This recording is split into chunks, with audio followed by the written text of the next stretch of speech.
My brother called me in tears confessing that his marriage was falling apart, but before I could comfort him, his wife sent me screenshots of messages proving he had secretly blamed me for their problems, claiming I interfered too much, and in that moment I had to decide whether to save my brother or finally save from his endless drama. I was balls deep in my coworker Sarah when my brother called the first time. Let that sink in. While my wife of 8 years was at home making dinner for our 2 kids, believing I was working late on the Henderson account, I was betraying everything I claimed to love. The phone buzzed against the hotel nightstand and I ignored it. Jake could wait. Sarah couldn't. That decision cost me everything. See, I'd been telling this affair was justified for months. My wife Emma had been distant since her mom died. She was drowning in grief, and instead of being the husband she needed I got resentful. I felt neglected, inappreciated. Sarah listened to me complain over coffee breaks, her hand lingering on mine as she told me I deserved better. It felt so good to be seen, to be wanted that I convinced I wasn't really cheating, just getting emotional support. The first kiss happened in the parking garage after the Christmas party. This doesn't mean anything, I whispered against her lips. She smiled and said she understood. We were both lying. By February we had a standing Tuesday arrangement at the Marriott downtown. I told Emma I was staying late for client calls. She believed me because she trusted me, because in 8 years of marriage I'd never given her a reason not to. The second time Jake called, I was in the shower washing Sarah's perfume off my skin. I almost answered, but Sarah pulled me back under the water, her mouth finding mine, and I forgot about everything else. My brother, my family, my responsibilities. I was living in this intoxicating bubble where consequences didn't exist. I should have known Jake wouldn't give. He's always been persistent, especially when he's in crisis. And lately his marriage to Lisa had been rocky. He'd been calling me more frequently, needing someone to vent to about their fights, their money problems, their inability to conceive after 3 years of trying. I was his big brother, his emotional support system, his emergency contact for when got too heavy. But I was too busy destroying my own to be there for his. The third call came while I was getting dressed. This time I answered. Thank God. Jake's voice cracked through the speaker. He was crying, actually sobbing. I need man. Lisa and I, we had the biggest. She's talking about leaving. I don't know what to do. My stomach dropped. Not because I cared about his marriage in that moment, but because I realized how selfish I'd become. My little brother was falling apart, and all I could think about was how this was going to interfere with my Tuesday routine. I'm on my way. I lied, checking the time. It was already past 7. Emma would be wondering where I was. Actually, can we talk tomorrow? I'm still at the office and, no, please. I can't be alone right now. Lisa her ring at me and left. She's staying at her sister's. I think this might be it. Sarah was applying lipstick in the mirror, completely unbothered by my family crisis. She caught my eye in the reflection and shrugged, as if to say not my problem. That should have been a red flag. That should have been the moment I realized what kind of person I was becoming. Instead, I told Jake I'd be there in an hour and rushed home to create another life for Emma. Henderson's being difficult, I said, kissing her forehead as she loaded the dishwasher. Our kids, Mia and Tyler, were watching TV in the living room. 6 and 4 years old, still young enough to believe their daddy was a hero.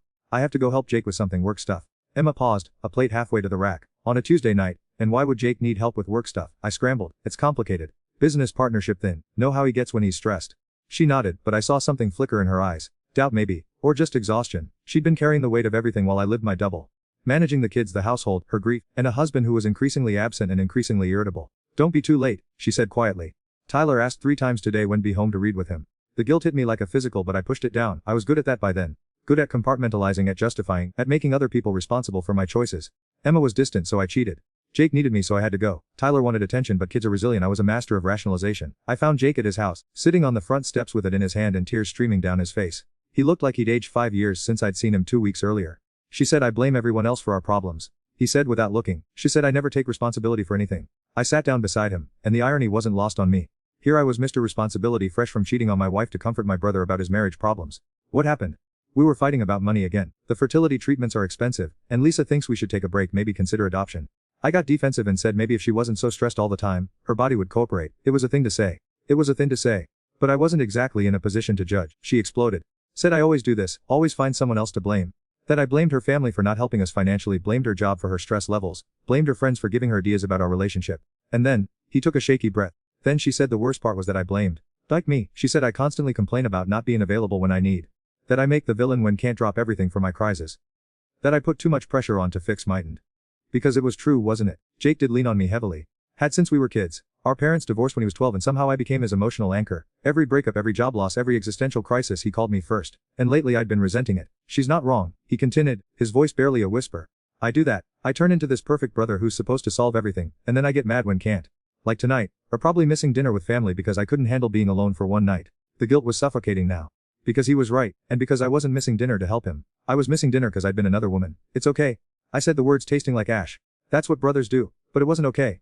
Nothing about my was okay. I was lying to everyone, including. I was a cheater, a selfish who was about to do exactly what I deserved. I just didn't know it yet. We sat there for another hour, me offering empty reassurances while my phone buzzed with text from Emma asking when I'd be home. I told Jake that marriages go through rough patches, that Lisa would come around, that he just needed to work on taking responsibility for his part in their problems. The hypocrisy was staggering. When I finally got home, Emma was already in bed reading. She looked when I entered, and I could see the questions in her eyes. "How's Jake?" "He'll be fine. Just needed someone to talk to." She nodded and went back to her book. But something had shifted. I could feel it in the way she didn't ask for details, didn't invite me to share what was really going on. She was pulling away, and instead of recognizing it as a consequence of my behavior, I used it as justification for my next Tuesday appointment. If she doesn't want to connect with me, I thought, then what's the harm? The harm was everything. But I wouldn't understand that until it was too late. The screenshots arrived 3 weeks later, on a Thursday morning while I was having coffee with Sarah before we headed to the office. My phone buzzed with a text from Lisa, Jakey's wife. Just 2 words read this. Then came the images. Screenshot after screenshot of text conversations between Jake and his friends, between Jake and my parents, between Jake and apparently everyone except me. Messages spanning months, maybe longer. "My brother's been acting weird lately. Never available when I call. Think he's getting tired of my. Asked him to help me move some furniture last month and he said he was busy. Found out later from Emma he was just watching Netflix. Lisa's right, I do put too much pressure on him. But he's literally the only person who gets me, and lately he acts like I'm this burden. Think my brother's having a mid-crisis or something. He's been distant, irritable. Emma seems stressed too. Maybe their marriage is in trouble." Message after message, painting me as the unavailable brother, the one who'd abandoned him when he needed me most. And the worst part, he wasn't wrong, I had been unavailable. Just not for the reasons he thought. But then came the message that made my run cold. "Honestly think my brother might be cheating on Emma. He's been staying late at work more, always on his phone, and when I called him last week he sounded out of breath and couldn't talk. Emma deserves better than that." I stared at the screen, my coffee turning to acid in my stomach. Jake suspected and he told Lisa, who was now sitting on this information like a loaded. Sarah noticed my expression. "Everything okay?" I showed her the messages without thinking, which was my second mistake of the day. The first had been opening them in front of her at all. She read through them with growing anger. Who the does she think she is, sending this? And brother's been talking about behind back. That's so pine. But I wasn't angry. I was terrified. Because Jake wasn't talking. He was telling the truth about a situation he didn't fully understand. I had been unavailable. I had been lying. I was having an affair. "I need to call him," I said, standing from the cave table. "No, don't." Sarah grabbed my wrist. "Don't owe him anything. He's been throwing under the bus for months. He's my brother. He's a manipulative who uses as his emotional crutch and then badmouths when can't fix his." I pulled away from her grip, suddenly seeing her clearly for the first time in months. This woman I'd been risking everything for was trying to turn me against my family. She didn't care about me or my relationships. She just wanted to keep her Tuesday arrangement. "I have to go," I said. "We have the Peterson presentation at 10. Cover for me." I drove to Jake's house, my hands shaking on the steering wheel. Lisa's car was in the driveway, which surprised me. According to Jake's crisis calls, she'd been staying at her sister's place. But there she was, probably waiting for me to show, so she could confront me about the messages. I was right. Lisa opened the door before I could knock, her face grim. "We need to talk." Jake was sitting at their kitchen table looking confused and miserable. When he saw me his face lit with relief, which made everything worse. "Thank God came," he said. "Lisa showed me those messages she sent. I can't believe I said those things. I'm so sorry, man. I've been a terrible brother." Lisa sat down across from him, her arms crossed. "Tell him the rest, Jake." My brother looked between us, confused. "The rest of what?" "Tell him about the conversation we had this morning. About why I really left." The room went silent except for the hum of their refrigerator. I remained standing, every instinct telling me to run. Jake's voice was barely audible. "Lisa thinks we're having an affair." The words hung in the air like smoke. I could have denied it, should have denied it, but something in Lisa's eyes told me she already knew the truth. "I saw," she said quietly, "last Tuesday, at the Marriott downtown, we're with a blonde woman in the parking garage." My world tilted sideways. I opened my mouth to lie, to deflect, to blame, but nothing came out. Jake was staring at me with growing horror. "Please tell me she's wrong."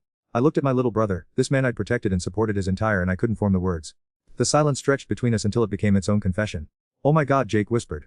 "Emma. Does Emma know?" The word came out as a croak. Lisa leaned forward. "She's going to find out. I can't keep this secret. Please." I found my voice. "Let me tell her. Give me that much." "We had months to tell her." Lisa snapped. "How long has this been going?" The Jake put his head in his hands. "Jesus Christ. All those times I called. All those times I needed and weren't available. Were with her." The shame was crushing. "Jake, I defended," he shouted, looking with tears in his eyes. "When Lisa said we're acting strange, I told her we're just busy.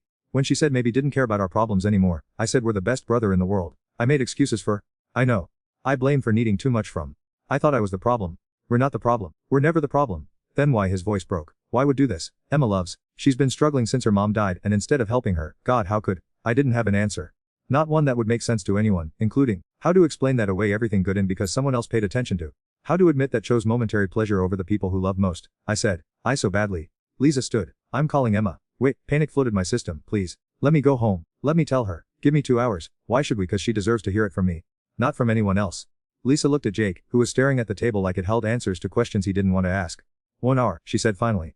"I haven't told her in 1 hour. I will." I drove home in a fog, my phone buzzing with texts from Sarah asking where I was, reminding me about the Peterson presentation, telling me not to let my dramatic family or work relationship. I turned off the phone and it in the passenger seat.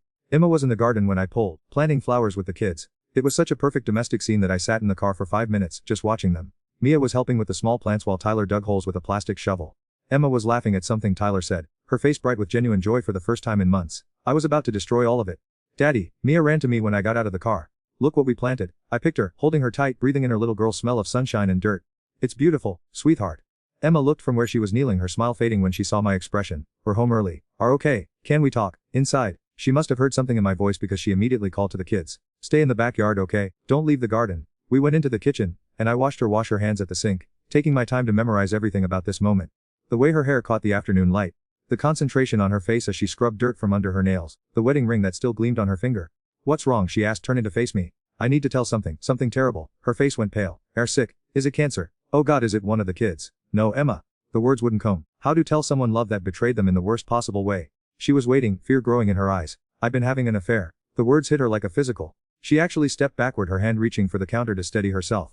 What? For the past 6 months. With someone from work. I'm so sorry. She stared at me for what felt like hours but was probably only seconds. Then something shifted in her expression and I realized she wasn't surprised. Not completely. Sarah. She said quietly. My stomach dropped. How did? I knew something was wrong. The way started talking about her. The way'd smile at phone. The way started criticizing everything I did. Her voice was eerily calm. I just didn't want to believe it. The calm was worse than screaming would have been. Screaming I could have handled. This quiet devastation was unbearable. Oh no. She held her hand. Don't explain. Don't make excuses. Just tell me do love her. The question I'd been avoiding for months. The one Sarah had never asked, that I'd never asked. No, I said honestly. I don't think I ever did. I don't know. Destroyed our marriage for someone don't even love. When she put it like that, the full scope of my stupidity became clear. I had risked everything, everyone. For what? For validation. For excitement. For the thrill of being wanted by someone new. I'm ending it, I said. Right now. It's over. She laughed, but it was a sound without humor. Think that fixes this. Think saying it's over makes any of this okay. No, but it's a start. Emma, we can work through this. We can go to counseling. We can what? She laughed again, that same broken sound. There is no anymore. Made sure of that. Through the window I could see our children still playing in the garden, oblivious to the fact that their world was crumbling. Mia was showing Tyler how to plant seeds, just like Emma had shown her. They were so innocent, so trusting. They believed their family was solid, permanent, safe. I had shattered all of that for a few hours of meaningless. What do we tell the kids? I asked. We don't tell them anything yet. We're going to pack a bag and leave. Tonight, I need time to think, time to figure out how to explain to our children that their father is a liar and a cheat. Emma, please. Her words were like ice. Final. Unforgiving. This is my house too. Not anymore, it isn't. I wanted to argue, to make her listen, but I had no ground to stand on, no rights to claim. I had forfeited everything the moment I decided Sarah was worth more than my family. I packed a bag while Emma stayed outside with the kids, probably trying to compose herself before they saw her face. When I came back downstairs, she was standing by the front door. I'll call when I'm ready to talk about logistics, she said without looking at me. I said desperately. But I love in the kids more than anything. She finally met my eyes, and what I saw there wasn't anger anymore. It was something much worse. Pity. Eve loved us, she said quietly, never would have done this. I drove to a hotel, the same chain where I'd destroyed my, though a different location. The irony wasn't lost on me. I sat in the parking lot for an hour, staring at my phone, trying to figure out who to call. Jake hated me. Emma wouldn't speak to me. My parents didn't know yet, but they would soon enough. I had never felt so alone in my. Finally, I called Sarah. Where the have been, she demanded. I had to handle Peterson alone, and he weren't there. Emma knows solids. How? Liza saw us, she told Jake. Jake told Emma. I was too tired to explain the whole mess. Okay, well this was bound to happen eventually, maybe it's for the best. Now we don't have to sneak around anymore. I stared at the phone, wondering if I'd heard her correctly. For the best. I mean, it's complicated right now, but once the dust settles we can be together properly. No more Tuesday afternoon limits. We can go on real dates, take trips together. Sarah, stop. I know we're scared, but, it's over. What this?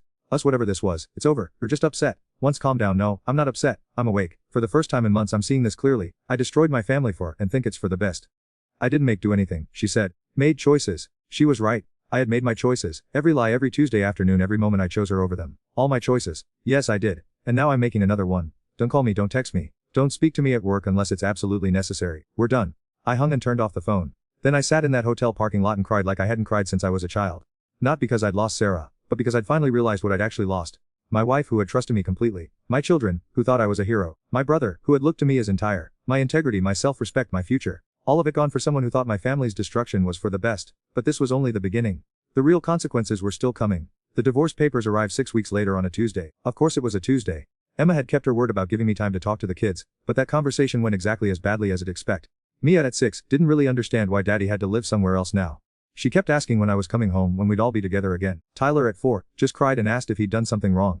It's not fault, buddy, I told him, holding him while he sobbed into my shirt. Daddy made some bad choices, but it has nothing to do with Maya. Are perfect, okay? Both of are perfect. But how to explain betrayal to children? How to tell them that the person they trusted most in the world had chosen to their mommy? Emma had been incredibly graceful about it, telling them simply that mommy and daddy were having problems and needed some time apart. She protected them from the truth, even though I didn't deserve that kindness. The worst part was watching them adjust. Within a few weeks they stopped asking when I was coming home. They stopped crying when I dropped them off after weekend visits. They got used to having two homes, two sets of everything, two different lives depending on which parent they were with. Kids are resilient, everyone said, they'll bounce back. But I could see the damage. Mia started having nightmares. Tyler became clingy with Emma, afraid to let her out of his sight. They both flinched sometimes when I raised my voice, even just to call them for dinner. The trust was gone, replaced by a wariness that broke my heart every time I saw it. Emma filed for full custody with supervised visitation. I didn't it, how could I? I'd proven I couldn't be trusted with the most important things in my work became a nightmare. Word got around about the divorce, and while no one said anything directly I could feel the judgment. Sarah had apparently told people her version of events, painting herself as the victim of my manipulation, and claiming she'd tried to end things multiple times. She transferred to a different apartment to avoid me, which was probably for the best. The Peterson account, the one I'd abandoned to deal with my family crisis, went to someone else. My performance reviews tanked. I was passed over for a promotion I'd been sure was mine. My career, which had been steadily climbing, plateaued and started sliding backward. But the professional consequences were nothing compared to the personal ones. My relationship with Jake never recovered. He blamed himself for not seeing the signs, for not protecting Emma somehow. Lisa had to convince him not to the out of me when he found out, and even months later he could barely look at me. I keep thinking about all the times I called. He said during one of our rare conversations, all those nights when I was falling apart and acted like listening to me was such a burden. We're probably thinking about her, weren't? Planning next session while I poured my heart out. Wasn't like that. Wasn't it? Be honest with me for once and bye. And the horrible truth was, he was right. There had been times when his calls interrupted my plans with Sarah. When I'd rushed through conversations about his marriage problems, because I was eager to get back to destroying my own marriage. Times when I'd given him advice about being responsible and honest while living a lie. Were my hero growing, he continued. When Dad left when Mom was too depressed to get out of bed, stepped, took care of me. Were everything I wanted to be when I grew. Past tense. Everything. Now I look at and I see someone I don't recognize. Someone who lies as easily as breathing. Someone who destroys the people he claims to love. Jakey. The worst part is, Lisa and I are doing better now. We're in counseling, we're communicating, we're working on our issues instead of running away from them. And I realize that's partly because watching implode taught me what not to do. My marriage got stronger because I learned from mistakes. So even my destruction had served a purpose for everyone else. My brother's marriage was thriving because he'd watched mine. The isolation was the hardest part. Emma had been my best friend for over a decade, the person I told everything to, the one who knew me better than I knew. Suddenly she was gone. Not just romantically but completely. We communicated only about the kids, short, business-like exchanges about pickup times and school events. I tried dating apps after a few months, but every conversation felt hollow. How to explain to someone new that destroyed family for an affair that meant nothing? How to convince them are worth trusting when couldn't even trust? The women who were willing to overlook the divorce were usually carrying their own baggage, their own reasons for accepting damaged goods. I went on a few dates that ended badly, had a couple of one-night stands that left me feeling emptier than before. Eventually I stopped trying. The holidays were brutal. Christmas morning alone in my one-bedroom apartment while my kids opened presents at what used to be my house. Emma sent me pictures, probably out of kindness, but seeing their excited faces in the living room I'd helped decorate, in front of the tree we'd picked out together the year before, I'd become a visitor in their lives. A stranger who showed every other weekend to take them to movies and restaurants, trying to cram fatherhood into court-mandated time slots. They were polite with me, loving in the careful way children learn when they're trying to protect themselves. My parents, when they finally found out the truth, were devastated. My mother cried for 3 days. My father, who had never been much for emotional conversations, called me a disappointment and hung. We didn't speak for 6 months. I don't understand, my mother said when she finally felt ready to talk. I raised better than this. Emma's such a good girl. The children adore her. How could throw that away? How could I explain that I hadn't set out to throw anything away? That it had started so small, so innocent, just coffee with a coworker who listened to my problems. That each boundary I crossed felt justified in the moment, each lie necessary to protect what I told I was trying to save. I don't know, Mom. I really don't know. Happy now. Was it worth it? I was the opposite happy. I was a 35-year-old man living alone in an apartment that smelled like other people's cooking, eating takeout for dinner while watching Netflix shows I'd already seen. I was a father who had to schedule time with his children like a business appointment. I was a son who had disappointed everyone who loved him. Was it worth it? 6 months of afternoons with a woman who discarded me the moment things got complicated, in exchange for a lifetime of regret and loneliness. The math wasn't hard, but maybe the worst part was the ripple effects I hadn't anticipated. Emma started dating someone else, a teacher at Maya's school who was everything I wasn't. Patient, present, reliable. The kids liked him, which should have made me happy for their sake but instead made me want to punch walls. Jake and Lisa had their first child, a son they named David. I found out through a Facebook post because Jake didn't call to tell me. I wasn't invited to the hospital, wasn't asked to be the godfather like we'd always planned. I was an uncle in name only, too to be trusted with new beginnings. Sarah got engaged to someone from her new department, a guy who looked disturbingly similar to me but younger and presumably more available. She sent me a wedding invitation either out of cruelty or obliviousness. I'd away without opening it. Emma's sister, who had always liked me, crossed the street when she saw me at the grocery store. Friends stopped calling, stopped including me in group activities. I became the cautionary tale, the guy who had it all and away for nothing. The shame followed me everywhere.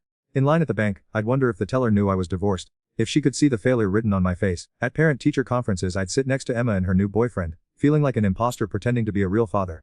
I started therapy, partly because the court required it for unsupervised visitation and partly because I was drowning in my own guilt. Martinez was kind but unflinching in her assessments. Keep looking for external reasons for choices, she observed during one session. Emma was distant, Sarah was available, Jake was demanding, but ultimately chose to betray family. No one may do that. I know that. Because keep talking about these circumstances as if they forced hand. As if we're a victim of situation rather than the architect of it. She was right, of course. I'd spent so much time justifying my actions that I'd lost track of the simple truth. I'd had a choice at every step, and I'd chosen wrong. Not once but dozens of times over months. What do you want from this process, she asked. What's goal? I thought about it for weeks. Did I want Emma back? Did I want my family restored? Did I want forgiveness? All of those things, but they weren't mine to want anymore. I'd forfeited the right to desire them when I chose to destroy them. I want to understand why I did it, I said finally. I want to make sure I never do anything like this again. That's a good start. But understanding and preventing are different things. Understanding might make feel better about, but it doesn't undo the damage. And preventing future mistakes doesn't help the people already. The 2 years after everything fell apart, I ran into Emma at Tyler's soccer game. She was there with her new boyfriend, cheering from the sidelines like the supportive parent she'd always been. I sat on the opposite side of the field, watching my son play while trying not to stare at the "that used to be mine." Tyler scored a goal and looked around for approval. He found me first and waved, grinning. Then he found Emma and ran to her for a hug. Her boyfriend feved him and ruffled his hair, and Tyler accepted the affection easily. It should have made me angry seeing another man in my place. Instead it made me grateful. My children had stability again, love again, trust again. Not from me but from someone who deserved their faith. After the game, Emma approached me hesitantly. Can we talk for a minute? We walked away from the crowd toward the parking lot. The kids are doing really well, she said. Therapy has helped a lot. Good, that's good. I'm not telling this to, but David and I are talking about getting married. I felt like I'd been punched, but I tried to keep my face neutral. He seems like a good guy, he is. He's patient with the kids, he's reliable, She paused, probably realizing she was listing all the things I hadn't been. He's not me, I finished. No, he's not. She looked at me with something that might have been pity. But know what? That's exactly what we needed. The words hit harder than any anger could have. She wasn't trying to be cruel, she was just stating a fact. My family was better off without me. I want to know that I've never said anything bad about to the kids. She continued. I won't them,